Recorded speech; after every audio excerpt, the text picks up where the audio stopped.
నమస్తే. Welcome to our channel. 'Mayabazar' అప్పట్లో ఇదొక పెద్ద సెన్సేషనల్ మూవీ. అప్పట్లో ఏంటి ఇప్పటికీ అంతే. సో, ఈ సినిమా గురించి పూర్తి వివరాలు మాట్లాడదాం. ప్రస్తుతం మనతో పాటు సీనియర్ జర్నలిస్ట్ భరద్వాజ్ గారున్నారు. నమస్తే సార్. నమస్తే.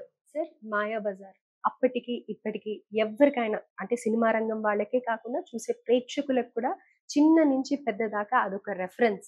ప్రతి ఒక్కళ్ళు కూడా ఇప్పటికి చూడటానికి చాలా ఇష్టపడుతూ ఉంటారు. ఇప్పటి టెక్నాలజీని అప్పుడే పరిచయం చేసేసారు అనుకోవచ్చు. అయితే మన ప్రేక్షకుల కోసం ఒక్కసారి అసలు ఎందుకది అంత ట్రెండ్ అయింది? ఆ మూవీ ఇప్పటికీ ఆదరించడానికి గల రీజన్ ఏంటి? ఒక రెఫరెన్స్‌గా చూడడానికి గల రీజన్ ఏంటి అనేది చెప్పండి. అంటే సినిమాగా 'మాయాబజారు', నాటకంగా 'కన్యాశుల్కం' హ్మ్. ఈ రెండిటికి ఒక ప్రాసంగికత ఉంది ఎప్పటికీ. అంటే ఈ సినిమా కేవలం ఏదో ఒక పురాణం చెప్పడం కోసం తీసిన సినిమా కాదు. ఈ పురాణాన్ని అంటే నిజానికి ఇది మహాభారతంలో లేని కథ. మహాభారతంలో లేదు, కానీ కల్పించారు దీన్ని. మరాఠీ నాటక రంగం నుంచి మొదలైంది. హుహు. 'శశిరేఖ పరిణయము' అనే పేరుతో మొదలై అది నాటకంగా రంగస్థలం మీద వచ్చి తర్వాత సినిమాగా వచ్చింది. 'మాయాబజార్' అనే పేరులోనే ఈ బజార్ అనేది తెలుగు పదం కాదు. ఈ బజార్ అనేది ఉర్దూ పదం. దాంతో ఆ టైటిల్‌లోనే ఒక విచిత్రంగా ఉంటుందది. అవును. 'మాయాబజార్' అనే టైటిలే విచిత్రం. యాక్చువల్‌గా వాళ్ళు పెట్టాలనుకున్న టైటిలు ఒరిజినల్‌గా దీనికున్న 'శశిరేఖ పరిణయమే'. హుహు. 'శశిరేఖ పరిణయం' అనే పేరుతో వాళ్ళు పబ్లిసిటీ రిలీజ్ చేసిన తర్వాత మార్చారు పేరు. మార్చి ఘటోత్కచుడు, మాయలు, మంత్రాలు ఈ బ్యాక్‌గ్రౌండ్‌లో మాత్రమే కాకుండా ఈ సినిమాలో చాలా మాయ ఉంటుంది. దీని మొత్తాన్ని మనం రిప్రజెంట్ చేయాలి టైటిల్‌లో అనే ఉద్దేశంతో 'మాయాబజార్' అని పెట్టారు. పెట్టి దీనిలో చాలా స్వతంత్రం తీసుకున్నారు. పాండవులు కనిపించని పాండవుల కథ ఇది. పాండవ పాత్రలు ఉండవు. సినిమాలో ఎక్కడ కూడా పాండవులు కనిపించరు, కానీ పాండవుల చుట్టూ కథ నడుస్తుంది. ఇది కేవీ రెడ్డి గారు స్క్రీన్ ప్లే డిజైనింగ్‌లోనే అనుకున్నాడాయన.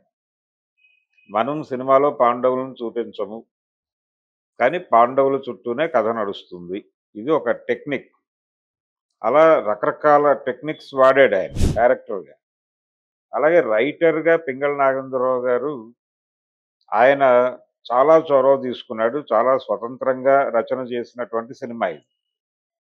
ఈ సినిమాలో వాడినటువంటి భాష కూడా, డైలాగులు కూడా దాదాపుగా మిగిలిన పౌరాణిక సినిమాలకి, 'మాయాబజార్' సినిమాలో డైలాగ్స్‌కి చాలా తేడా ఉంటుంది. ఎక్కడా కూడా ఇవి ఏదో విచిత్రమైనటువంటి పౌరాణిక భాష ఉండదు. రోజువారీ ఇంట్లో మాట్లాడుకునేటువంటి భాషే నడుస్తుంది. హ్మ్. తప్ప సాధ్యమైనంత వరకు ఆయన వ్యవహారిక భాషలోనే డైలాగ్స్‌ని నడిపే ప్రయత్నం చేశాడు గానీ, ఎక్కడా కూడా పౌరాణిక ఛాయల్లోకి తీసుకెళ్ళడు.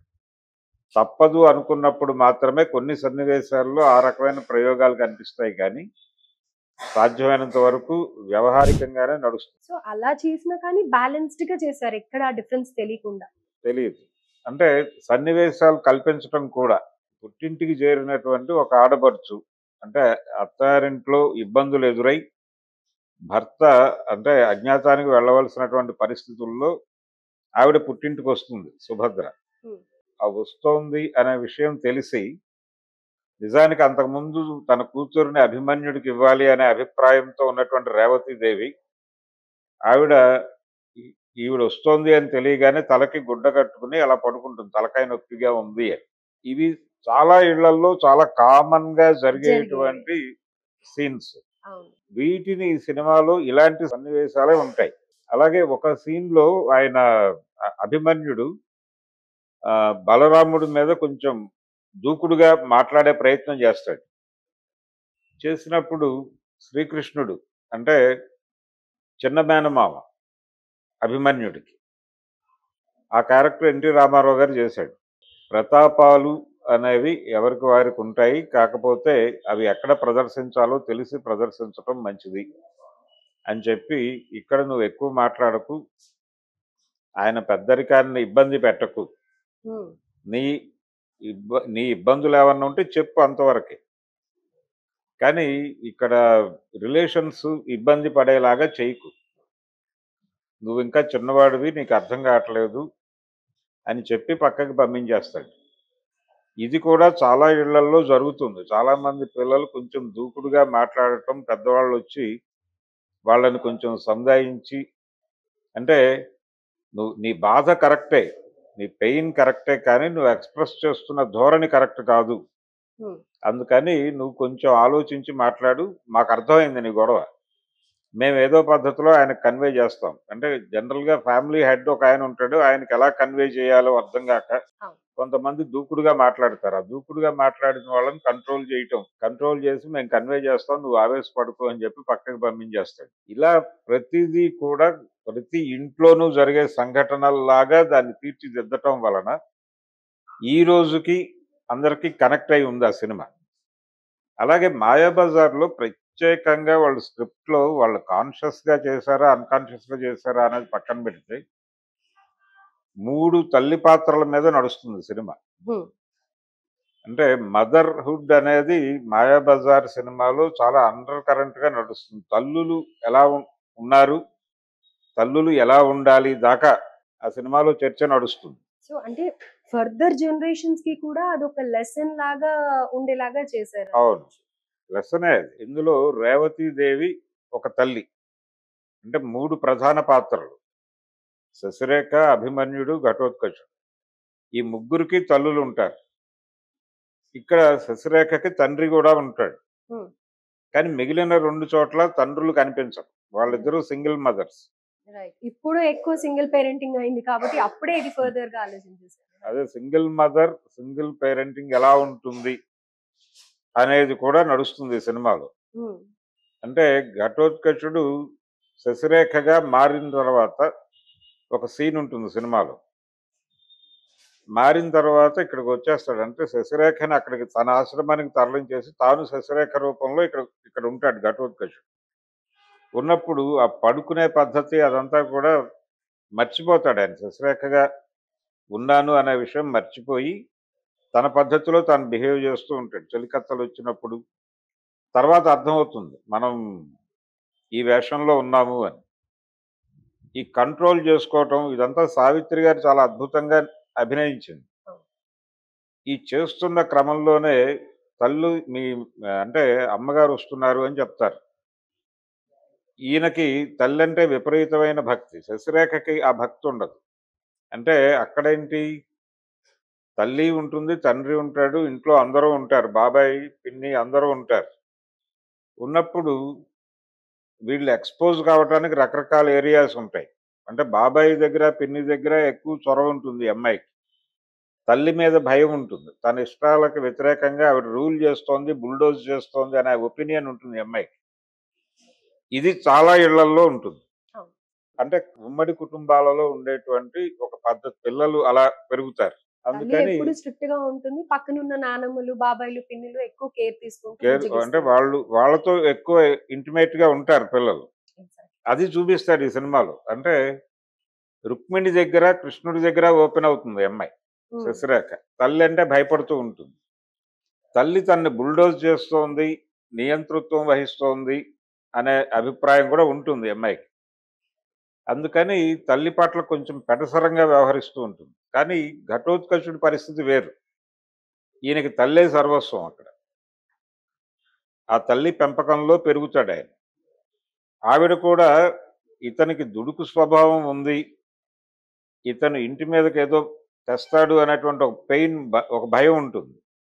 అయితే కొడుకు మంచివాడే. కాకపోతే కొంచెం దూకుడు స్వభావం ఉంది.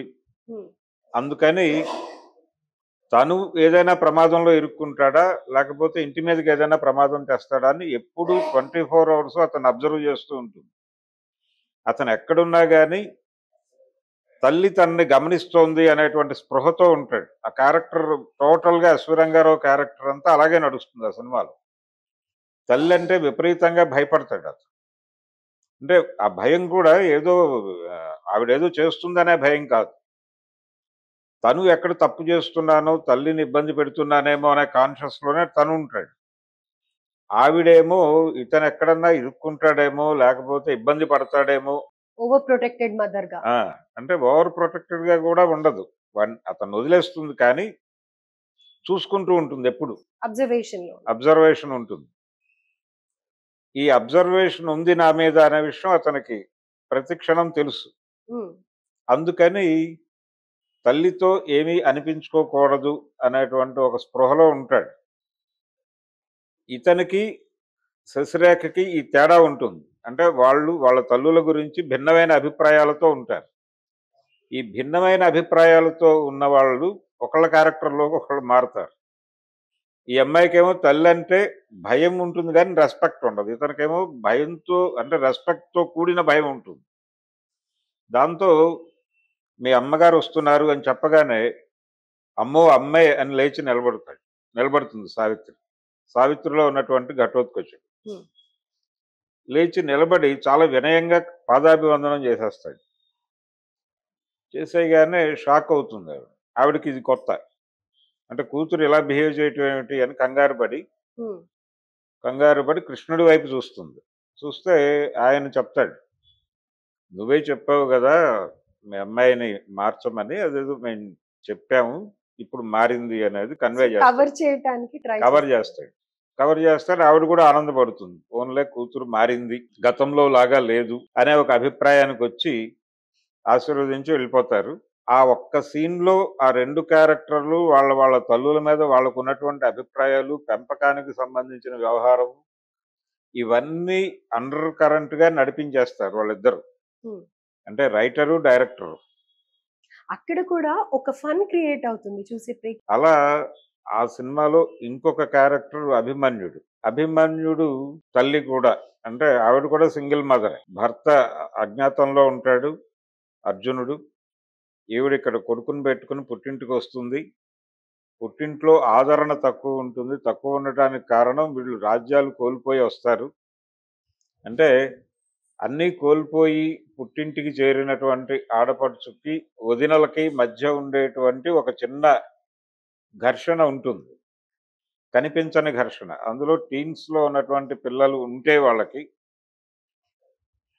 అంటే ఈ మదర్‌కి ఒక బాధ ఉంటుంది. అంటే గబుక్కున వాళ్ళు సంబంధం కలుపుకోవాలంటే కలుపుకోవాల్సిన పరిస్థితొస్తే, ఈ లేనింటికి కూతుర్ని పంపించాల్సొస్తుందేమో అనే ఒక బాధ ఈ మదర్‌కుంటుంది.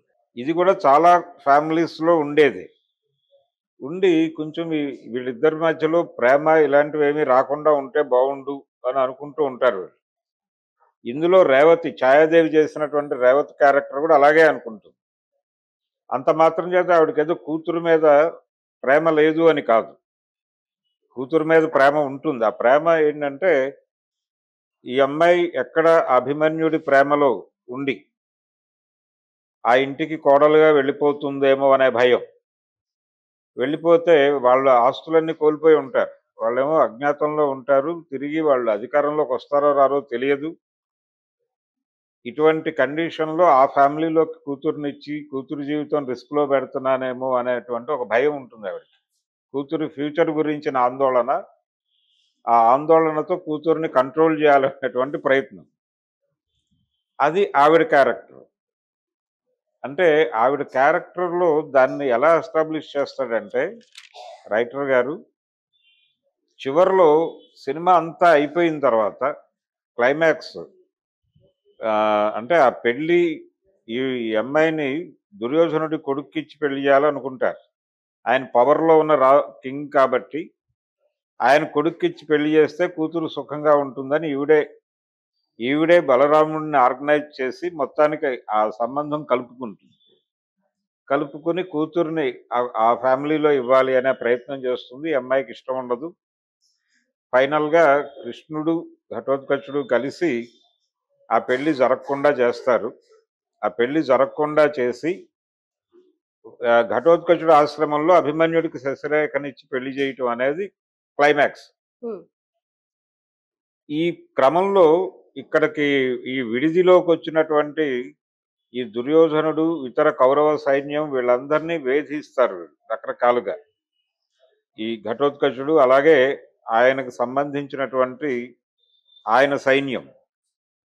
ఈ టార్చరు, ఈ మాయలు, ఈ హడావిడి, వీళ్ళని వేధించటం ఇదంతా కూడా చాలా ఎంటర్‌టైనింగ్‌గా నడుస్తుంది సినిమా సెకండ్ హాఫ్.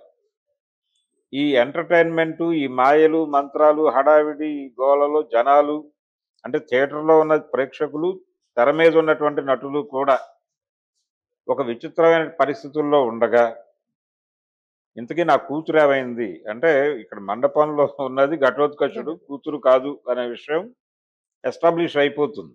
హ్మ్. ఈ గందరగోళం అంతా జరిగిపోతోంది. అంటే అతను పాదపీడనం చేయమంటే సావిత్రి క్యారెక్టర్‌లో ఉన్నటువంటి ఘటోత్కచుడు కాలు తొక్కుతాడు అతను. లక్ష్మణ కుమారుడిది. ఈ అలాగే తెర ఎత్తగానే అవతల సింహము, పులి అవి కనిపిస్తూ ఉంటాయి అతనికి. ఈ భయాలు, ఈ గందరగోళం, ఈ ఎంటర్‌టైన్‌మెంట్ ఇవన్నీ నడిచిపోయిన తర్వాత అందరూ ఆ గోలలో ఉంటారు. కానీ ఈవిడలో ఉన్నటువంటి తల్లి ఇదంతా జరిగింది గానీ, ఇంతకీ నా కూతురేమైంది అంటుంది. ఆ ఒక్క డైలాగుతో రేవతి క్యారెక్టర్‌లో ఉన్నటువంటి అమ్మతనాన్ని ఇన్ టోటల్‌గా తీసుకొచ్చి జనాల ముందు ఆవిష్కరిస్తాడాయన. అంటే ఆవిడ కూడా మదరే. ఆవిడేదో కూతురు పట్ల వ్యతిరేకత ఉన్న మనిషి కాదు. కానీ ఆవిడకున్నటువంటి ఒక యాంగిల్ ఉంది.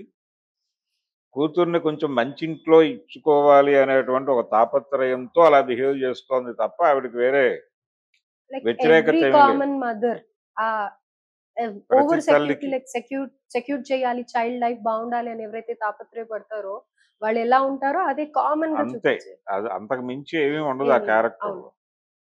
ఇలా ప్రతి క్యారెక్టర్